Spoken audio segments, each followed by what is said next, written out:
Welcome to Dishing Up Nutrition, brought to you by Nutritional Weight and Wellness. I'm Jolene Carlson. I'm a licensed nutritionist with a master's in human nutrition and functional medicine. Today on Dishing Up Nutrition, we are discussing what you can do nutritionally to avoid thinning hair. Joining me as our co-host is Cara Carper, who is a certified nutrition specialist with a master's in holistic health. Good morning, Cara. Good morning. Great to be here with you today, Jolene. This is going to be a good show. Yeah, this is fun. I'm excited. So if you're listening and you are experiencing hair loss, we just want you to know that you're not alone. It's estimated that 50% of women will experience hair loss at some point. Usually it's a little bit more towards perimenopause or menopause, but it can certainly occur in younger years as well. We have to ask, what are some of the common causes of hair loss for women? It may surprise you that there are actually many nutritional deficiencies that can cause not only thinning of your hair, but also hair loss. Now, one major cause of hair loss is certain vitamin deficiencies. Now, these often happen after a woman is following a particularly restrictive, maybe a low-calorie, low-fat diet, often with the goal of losing weight and wanting to lose weight a little bit rapidly. So really, Cara, you're saying basically all of us at some point in our life, that when we fall into that whole, The I can diet. lose, the diet, up and downs. The diet mentality. Exactly. And I think we have all been there at certain points in our lives because it's such a Exactly. prominent message that is still with us, unfortunately. But you know the ones I'm talking about, the plans that advertise lose 30 pounds in 30 days. Plans like that, they just do not contain enough food and enough of the necessary nutrients that are going to support adequate hair growth. Later in the show, we will share some of those key nutrients that we all need for healthy hair growth. Yeah, and I think, when you talk about that, Cara, I think about when I look at people and just look at their skin and hair, typically it is a good way to just tell that they are getting adequate nutrition, and eating well. And so that kind of helps support that if we are nutrient deficient with these yo-yo diets, trying to starve ourselves, it will show up. And often it shows up in our hair as hair loss. These days, another very common cause of hair loss that I know of a lot of people that are affected by this is COVID-19. I was reading some information by the American Academy of Dermatology, and they were saying that with COVID-19, that fevers and the stress from COVID are leading to hair loss. And people are seeing this maybe not until 2, 3, 4 months after they have COVID-19. And then it could last up to 6 to 9 months after they have the infection. And so people are losing their hair and they're wondering, why is this happening after I've had COVID? And then more importantly, is my hair going to come back? Today, when we talk about some of the nutritional strategies about replacing hair loss, this will also help support this hair loss that is happening after COVID. Yeah, that's correct. And first of all, I'm glad you brought that up in general because I actually was not aware of that until we came across this research. But I think we all kind of know someone in our life who has had COVID, and especially if they had it a while ago, they are complaining about thinning hair. And so, and another thing that's important that you mentioned, I want to reiterate, is this doesn't happen. Like if you have test positive for COVID, you likely will not be someone who has hair loss or thinning hair for several months. Hair growth and hair loss do not occur overnight. It's usually a several month process, like you said. And you had mentioned stress as, a lot of people are still very stressed out these days. And we know that both physical and emotional stress can cause hair loss and hair thinning. And this might be when women are going through hormonal changes. It could be during or after a pregnancy. It could be the perimenopause or menopausal years. Could even be from like a physical stressor such as a surgery or a health issue. So again, it could be the physical or the emotional stressors leading to hair thinning or hair loss. Yeah, it's really just when our body is kind of thrown off of balance. And so all these things just kind of get our body off of that happy equilibrium that it loves. And so things like the stress and the menopause and pregnancy and things like that that you mentioned are all different things that can cause us to be off balance. So we do work with a lot of women that are experiencing menopause or perimenopause. And so let's just address that right now for reasons why you may experience hair loss during these times of your life. So at the beginning of menopause, which is called perimenopause, women ovulate less frequently and produce less of the hormone progesterone. And when women have less progesterone, the body responds by producing more adrenal corticosteroids, which increase the production of the male hormones. And this leads to the hair follicles shrinking, and hair grows more slowly and could fall out more easily.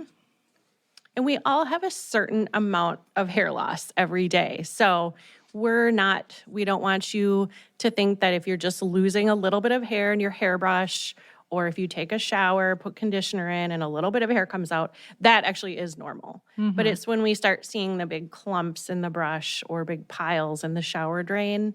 But just know that I think we actually do lose 1,000 hairs per day on average, Oh, wow. something like that. But that would be just a little amount in a Yeah, it's really hairbrush. the clumps. And Yeah. that's when people really do get concerned is when they're taking the shower, brushing their hair, and they look at that hairbrush and it's just full of hair. Exactly. And that's what we're addressing today. And now you had started talking about the hormonal imbalances that can create this. Now, menopause can start at a lot of different ages. For some women, perimenopause, which is something that leads into menopause, that can start as young as age 35. Now, for others, that might not start until 50s or even 60s. And so the ages do really vary. But we know that a similar thing occurs. It's that ovulation occurs more infrequently and less progesterone is produced, the hormone progesterone. Another reason for hair loss after menopause, it's inflammation. There's just more inflammation in the body. Now, inflammation can destroy hair follicles and leave some scarring. So that can cause what we know as a receding hairline. So just kind of think to yourself, are you eating anything that might be creating more inflammation? And although we don't have time to talk a lot about all the different foods and beverages and things that create inflammation in the body, we do frequently talk about that topic on Dishing Up Nutrition. So you can listen to most of our podcasts will address that at some point. Just a couple things that come to mind, though, are the high sugar foods, processed, kind of more fast food, high carbohydrate foods, some of those white boxed foods, and of course, those unnatural fats like the margarines and some of the unnatural oils would create more inflammation. Yeah, and that's exactly when we talk about eating, like we're going to talk about today, some of the nutrients to help with hair loss and hair thinning. All of our food focus is around anti-inflammatory foods to really help nip that inflammation and make sure that we're supporting hair growth. Here at Nutritional Weight and Wellness, to kind of help with this hormonal imbalance that can be causing hair loss, we recommend supplementing with 20 milligrams of a natural progesterone. And it's a cream form, and it's called Progest.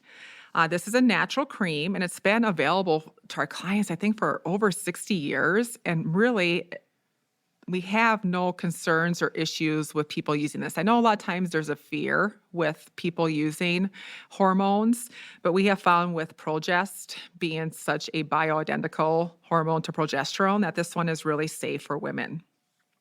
Right. I know some people are under the impression that all hormones are lumped into the same category, but we do want to differentiate this natural progesterone cream.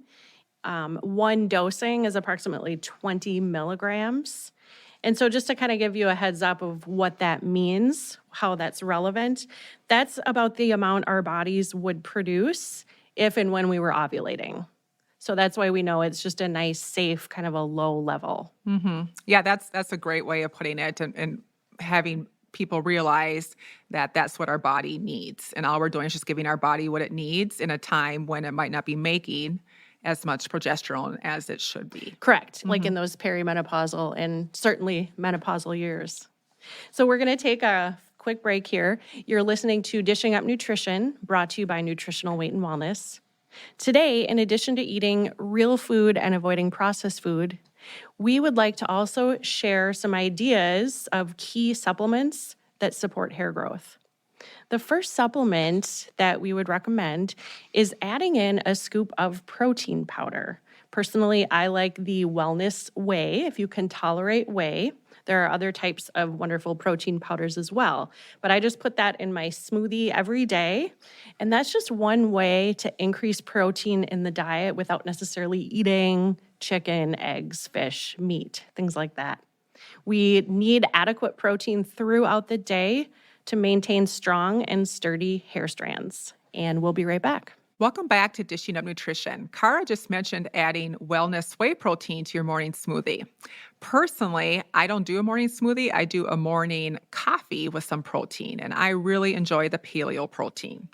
I use vanilla paleo protein, which is dairy-free, and then I add that to my coffee as well as some key greens for my fruit and veggie serving.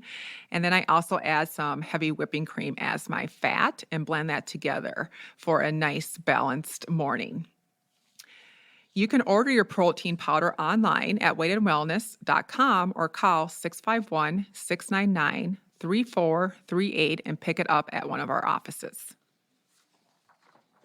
All right, so before break, we were just kind of wrapping up talking about the hormonal connection to hair thinning and hair loss. And just to kind of recap that, hormones obviously change in perimenopause and menopause. And a really great thing that can help with that is the the natural progesterone cream we talked about, just about 20 milligrams per day, 20, maybe 40. There's really good instructions that come with it. Jolene, let's talk about some other reasons that women experience hair loss. So there was a study with women and found that iron deficiency was a main cause of hair loss for perimenopausal and menopausal women. So if you're wondering what some signs are of iron deficiency, and first of all, that is actually believed to be the most prevalent worldwide deficiency of a mineral. Isn't that interesting? Yeah, and I would even argue or add that it's not just perimenopausal and menopausal women. I know that a lot of young women that are especially really physically active, like athletes, triathletes, marathon runners, that they often also struggle with iron deficiency. So it could really affect anyone. Yeah, no, that's a great point. So if you're not perimenopausal or menopausal, don't think that this doesn't apply to you, especially if you are having some hair thinning, hair loss, or we'll talk about some other signs of what it looks like to be iron deficient, because it can happen to any age. I remember getting my daughter tested when she was a baby. I mean, they just test a lot of kids for iron because even little ones can have that. So a sign of iron deficiency could be that your fingernails kind of become flattened or almost spoon-shaped. So that's one reason. Another reason could be if you are at the age where you're menstruating and you're losing a lot of blood, that can lead to iron deficiency. And you and I were talking before the show about an absorption issue, just kind of a digestive issue that can create iron deficiency. Now think about people who might be eating foods that contain iron, like red meat. But what if they're not absorbing it? That can even lead to iron deficiency. Now, sometimes it can be more difficult to digest things like red meat if we are low in something called stomach acid or hydrochloric acid. So, and that in itself is a pretty common issue. Yeah, we have a lot of clients that have a hard time eating meat because they can't break it down. Correct. So even a sign right there could be if you're low in hydrochloric acid, you may have kind of an aversion to meat. Oh, I don't like meat. I can't digest it. So all of that, I guess, is what we're saying the end result could be leading to iron deficiency. So that would need to be a gut problem that could be addressed by listening to some of our podcasts on that topic, coming to see a nutritionist. And yet another reason for being iron deficient could be if someone's eating more vegetarian or vegan or just not a very big animal protein eater. It's more difficult to digest iron coming from plant-based foods. So that could put someone at a higher risk for developing an iron deficiency. So all of those things could potentially lead to thinning hair or hair loss. Yeah, and one thing that I just personally noticed, I've been iron deficient in my life before, and another sign and symptom for me, or one way that I can tell, is really low energy. Just feeling like I don't have a lot of energy, and or some people will even crave things like ice. Oh, yes. Yes, Good point. right. And so there's lots of things, and we just want you to know that it's very common. And if you feel like something's off, it's probably worth getting your iron looked at. Definitely. And when we say it's worth getting it looked at, we encourage you to ask for some pretty specific tests, actually. I mean, it's helpful to just ask your doctor, can you check my iron? Typically, what they will do is they'll check hemoglobin, which is kind of the easiest thing to test for. It's what we've found, though, is hemoglobin can run normal in the normal range, but you can still be low in what is known as ferritin, which is our iron storage. Now, if we're low in ferritin and our hemoglobin's normal, we can still be deficient in iron and have hair loss, thinning hair, low energy. We could even have kind of some muscle cramping or sore legs, sore muscles, kind of hard to take a breath sometimes. That's another sign. When I was lightheaded. Yes, headaches. Yeah. So there's a lot of these symptoms. So it's fine to get your hemoglobin tested, but really ask for a full iron panel. They'll probably do hematocrit. They might, and we really want that ferritin number. Yeah, that's the one that we look at the most. But there is a whole panel that will typically go with getting your iron tested. Yeah. And Jolene, I would say that ferritin level, I mean, I was feeling best when mine was in the 70s. Yeah, and I correct me if I'm wrong, but the range is something like what, 8 or I believe so. 8 to like up to the 200s. It starts pretty low. Yeah. Because when mine was low and I couldn't exercise, it was after a surgery where I lost a lot of blood. And I had to rest before going up the stairs at my house. And I thought, what is going on? But they said your iron's normal. Well, I dug a little deeper. Come to find out, my ferritin, I think, was 15. Oh, wow. And once I started taking our reacted iron at work here, which is chelated, very absorbable and easy to digest, no constipation, no gut rot feeling. Yeah, and that's always a worry. So it's good that you bring that up because people typically are afraid to take iron for those reasons. Yes, so there are some really good chelated. Ours is called reacted iron. So it's very absorbable, and mine shot right up, and I started feeling better right away. Yeah, I think you hit it on the head where you don't want to be anywhere in those low ranges, even though the normal range might be single digits. I know I was at 4. I mean, Yours was really very low, low. very low. Yeah. And yeah, I definitely feel way better to be 50, 60, 70, higher. Yeah. I don't, at 15 probably wouldn't feel good either. So yeah, aim for that middle to high range for those. So another study found that almost half of postmenopausal women who are experiencing thinning hair found that it was a side effect from a prescription drug that they were taking. Well, and you kind of just talked about the hydrochloric acid, right? Having enough stomach acid. And I don't know if people realize that when you take medication for GERD or acid reflux, that actually affects your hydrochloric acid in your stomach. It can affect how well that is or how high it is. And so even that could influence. Oh, that's a great point to kind of tie that all together. Right. So, I mean, it's just we don't know with prescription drugs, even though, they're needed at certain points for certain people, but it's really hard to know how they're going to affect each person. There's just a lot of things that could happen. In addition to the prescription drugs, nutritional deficiencies can cause hair loss. Okay, so let's talk about some of those key nutrients that you need to avoid hair loss or to have healthy hair. There are lots of companies that recommend certain supplement formulas to help prevent hair loss. But here we always want to start with food. I mean, that's of course who we are. Let's see how far Mhm. food takes us. And then we have these supplements that can truly supplement a good food plan. So we're going to start talking here soon about a well thought out diet plan or foods that you can eat to prevent hair loss. But to really give you the best plan for food, why don't we first talk, Cara, about some of the science behind nutrition and hair loss? That's a great idea, Jolene, because at Nutritional Weight and Wellness, that's what we really like to look for. We like to look for the science for answers to whatever health concern, might be popping up. So for example, we look to the science when it comes to weight loss. We look to science, of course, when it comes to managing cholesterol or high blood pressure.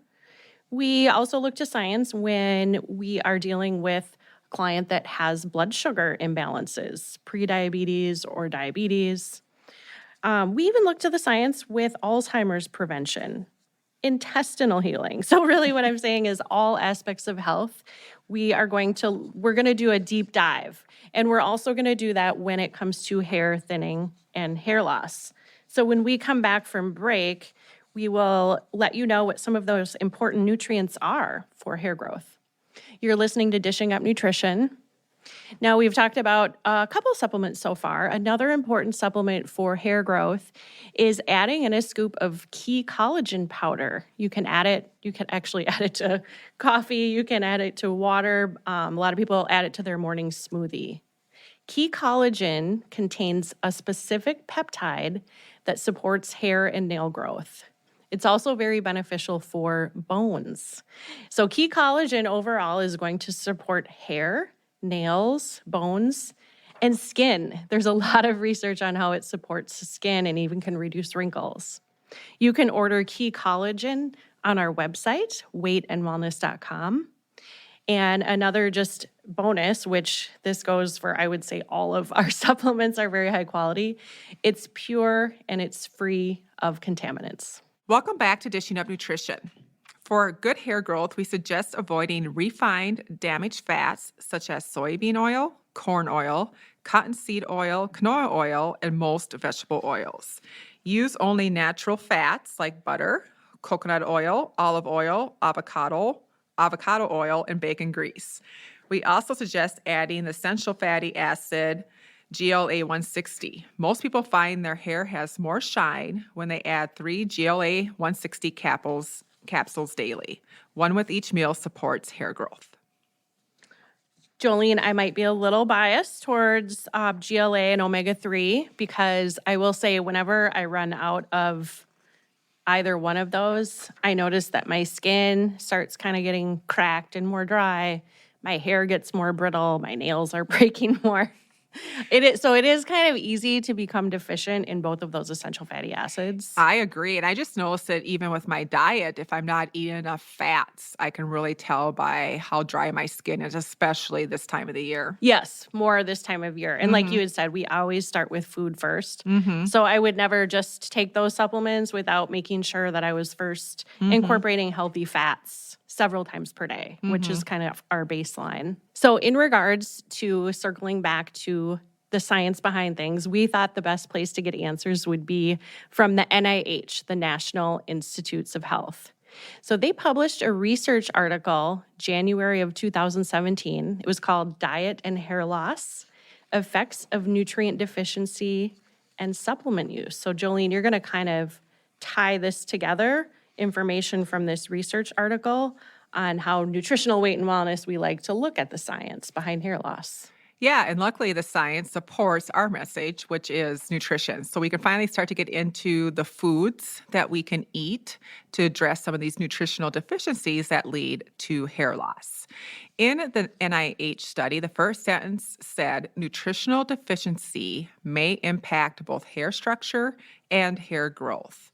And it went on to say that the loss may occur when there has been sudden weight loss, or a decrease in the amount of protein that is eaten. Kind of going back to what we talked about earlier, Cara, at the very beginning about stress. Mm-hmm. Stress can be so many different things, including nutritional stresses to our body. And this often happens when we do those crash diets and we literally are, in our body's eyes, starving it, where it's not getting enough nutrition or not enough calories or energy per day, or it doesn't have enough fat or enough protein. All of this leads to nutrient deficiency. And with women, that often shows up as that hair loss. So for us, we recommend about 12 ounces of animal protein. And of course, this varies. People are different, but you just want to really make sure you're getting enough protein for you and that you're including protein in every meal and or snack that you eat. In addition to the protein, of course, adding that fat. I always say fat is flavor. So whatever you eat, think of fat as kind of like the extra topping or addition to give your food flavor. And that will end up being about a tablespoon of natural fat. It's really fun to put that fat into vegetables. It makes them just as delicious. And that way we can also get our cup or 2 or 3 of vegetables in addition to that protein. And we absorb the nutrients from the vegetables more. Absolutely. By adding in the healthy fat. Yeah. And I think that's what I love about how we talk about food is that it's not just about the types of foods, it's about eating them together. Like that balance is so important. Your body recognizes them as being real, nutritious food, and they really help each other out. In addition to those macros with the proteins, the fats, the vegetables, those foods are also going to give us those essential B vitamins, vitamin C, and a good array of antioxidants. All of these decrease that stress in our body from being either malnourished or nutrient deficient. And so our eating plan is just really designed to give the body energy. And you get that energy through these nutrients that will give you long-term health. This makes your body happy, and a happy body will take care of itself with healthy hair, healthy skin. Like I said before, I like to, a lot of times when you just talk to people and they're talking about their food or not feeling well or losing hair, a lot of times you can just look at somebody and tell again by their skin and hair if they're getting adequate nutrition. It's just usually a sign that your body is fed well and doing well. Sure, because what is showing up on the outside is stemming from what's going on in the inside. Absolutely. Yeah, and again, it might take several months, to have low calorie, low fat kind of a starvation diet and start noticing hair thinning, hair loss. And then it might take a few months of eating more animal protein and healthy fats and vegetables until that hair growth starts back up again. So it's not overnight, but yeah, it's definitely telltale when somebody's experiencing a lot of those things on the outside. Yeah, and we just feel better, right? You can even tell just by how you feel. Like typically once you get that energy back, you feel better. Energy is a big thing, stable moods.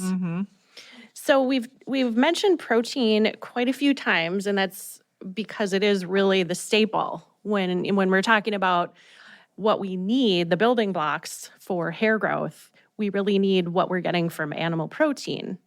So let's just talk about specifically what some of those key nutrients are that we're getting from this good protein. Animal protein examples such as chicken, turkey, beef, fish, seafood, eggs, dairy.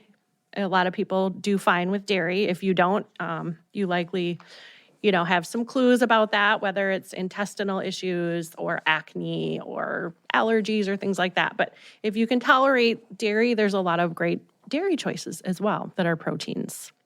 Now, eggs, I do love eggs, and I'm going to share in a minute how I like to switch up the way I prepare them. Otherwise, I do get a little bit tired of eggs. But eggs are wonderful. They count as an animal protein. When you eat a couple of eggs, maybe 2 or 3 for breakfast, you're getting a lot of great essential nutrients. Some of these nutrients are folate, riboflavin, and vitamin D, which many, especially where we live, Jolene, in the northern latitude in Minnesota, many of us become deficient in vitamin D. There are also a lot of key minerals. calcium, phosphorus, iron, iodine, selenium, and zinc. Zinc is another common mineral deficiency right alongside with iron. And all those that you just mentioned, I thought right away about thyroid health too, which is Oh, correct. yeah, all of those are just so essential for thyroid. I'm glad that you mentioned that. Yeah, the iron, the iodine, the selenium, and the zinc, all very important for thyroid. So here are some examples of portion sizes. Choosing a half cup of full-fat cottage cheese will give you about 15 grams of protein. And you're going to get a lot of great B vitamins. You're going to get niacin, riboflavin, vitamin B12. You'll get phosphorus, potassium, and vitamin D, calcium, magnesium. I mean, you can see where all these vitamins and minerals really add up in these animal protein sources. So let's just say a typical day, maybe I have eggs for breakfast. For lunch, I would have either a tuna or a salmon salad. And then maybe a snack later in the day would be a half cup of cottage cheese. And then my protein at dinner could be having a nice chicken vegetable soup, and I'm having adequate protein in that soup, which can be tricky, but 3 to 4 ounces is what we're recommending for a meal portion. So that's about 12 to 14 ounces of protein in one day. And that is what your hair needs to really promote that hair growth that a lot of our listeners are looking for. Yeah, and all that sounds so delicious. So when you talk about it, it doesn't seem hard to have some cottage cheese or have a tuna salad or have some eggs. I will say that I love, and I think I just published this in an article online for what a nutritionist eats in a day, but I do love cottage cheese caprese. So I basically take my cottage cheese and put some tomatoes on it, some basil, salt, pepper, and, just kind of gives a little extra spice if you want to kind of change up your cottage cheese. That's a great combo too. Yeah. What do you do with your eggs? What do I do with my eggs? Well, this morning I had boiled them ahead of time, and so they were ready to go, but I also will do a scramble with cheese and mushrooms. Sometimes I make an omelet with spinach. I try to really mix it up because I get tired of just eating the exact same prepared eggs every day. So, all right, we're going to talk more about how you can grow luscious locks when we come back from break. You're listening to Dishing Up Nutrition. I always tell clients that healthy hair starts with a healthy gut. So we suggest to clients that they add in probiotic to their list of preferred supplements. And the first one that's usually our go-to, it's Bifido Balance. The capsules are pretty easy. There's also a powder. But just adding 2 Bifido Balance capsules before each meal can really help to support better digestion. In addition to supporting, the way we digest our protein, the Bifido Balance can help to reduce sugar cravings. So if you're someone experiencing digestive problems, that can be a little bit complex. So we would actually suggest that you look into setting up an appointment with a dietitian or a nutritionist. There might be a lot of layers involved in a digestive concern. And again, there's the old adage, health begins in the gut. You can call 651-699-3438 for more information. You can also go online to our website, weightandwellness.com, and we have a blog on intestinal health. We have a lot of great articles and podcasts. Welcome back to Dishing Up Nutrition. As we all know, the past several months, years have been difficult with COVID-19. For a lot of us, our food choices may not have been the best. Maybe extra pounds have snuck on, or things like anxiety, depression, and low energy may also be part of your day. We all know that processed foods are not our friend. While eating real foods, we feel better. Eating real foods several times a day leads to weight loss, more energy, and better moods. How do you get back to real food and off sugar or these habits that have crept in? Let me suggest the first thing is that you make a plan. I always like to use the phrase that it takes a tribe. All of us need the support to help us succeed when we make changes in our life, including our diet. In March, we have the Nutrition for Weight Loss program starting up. You will get weekly classes and individual counseling to help you reach your goals. If it's time for you to make a commitment and find your tribe for your health, sign up now so you can have a plan. You can call us at 651-699-3438 or online at weightandwellness.com. So, Cara, before break, we were trying to hit some of the ways that real food can really help with nutritional Mm-hmm. deficiencies. And we were really talking about our macros, our proteins, our fats, our vegetables. But then you really gave an extensive list on Mm-hmm. all of those key vitamins and minerals that are Sure. found in those foods. And it was an extensive Mm-hmm. list, which is Mostly, I mean, but found all in real foods, right? The real animal right, proteins right. and the healthy fats we didn't talk as much about, but those are very nutrient dense. But then all those fruits and vegetables with the vitamins and Mhm. minerals. Mhm. Yeah, I just love it because I mean, I even though I say it all the time with clients, we talk about it all the time, and I know it's our mission here at Nutritional Weight and Wellness. It's just amazing the power that Yeah. food has Yep. with everything that it contains for our health. I agree. And nutrition is where we want to start. And with that comes a reminder of how easy it is to fall into those habits of those processed and packaged Mm-hmm. foods. And just to remind all of you and myself that those foods are nutrient poor. If we were to put a list of all of those things that you mentioned for processed foods, we wouldn't have a list. There's just nothing in them Right, that right. benefits us. Basically Empty, empty yep. calories. Empty calories. Yep. Yeah. We're not nourishing our body. We might be eating, but we're not nourishing. And of course, if you do choose those foods, then it's going to contribute to that damaged Mm-hmm. hair and hair loss. Right. Yeah. So even an example might be like a frozen meal that looks like it has a protein in it. It looks like it has a little vegetable. You're thinking it might have like a fat, which might be an unhealthy fat, like a vegetable oil. Mm-hmm. But the quality is, you know, compromised. And so when Exactly. we're looking at nutrient poor choices like that, unfortunately, it can create the opposite of what people are wanting that are tuning in Mm-hmm. today, which Mm-hmm. is better hair growth. So Yep. that's just going to create more damaged hair and hair loss. And so we had talked about just examples of what to have for breakfast, lunch, and dinner. And I had said, well, one example would be tuna or salmon salad. Mm-hmm. Well, particularly salmon salad would be really good for strong, thick hair because it's very high in the omega-3 fatty acids, those essential omega-3 fats that most of the population are deficient in.